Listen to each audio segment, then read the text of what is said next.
আজকে মা আমার জন্য কাঁচকলা আর আলু মাখা রেখেছিল, তো আমি সেটাকে না খেয়ে তার মধ্যে একটু পেঁয়াজ, নুন, লঙ্কা গুঁড়ো, হলুদ আর জিরে গুঁড়ো আর 2 চামচ বেসন আর সামান্য পরিমাণে একটু জল দিয়ে সেটাকে মেখে ভালো করে একটা ডো তৈরি করে নিলাম।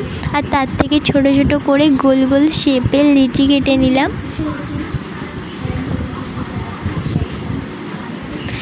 চলো আমার লেচি করা হয়ে গেছে, এবার এগুলোকে ভাজার পালা।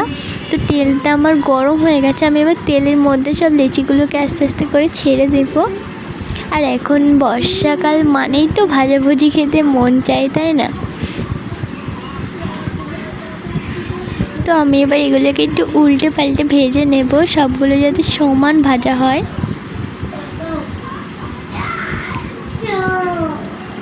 আমার এগুলো দেখো খুব সুন্দর লাল লাল করে ভাজা হয়ে গেছে। তো চলো এবার এগুলোকে আমি তুলে নেব।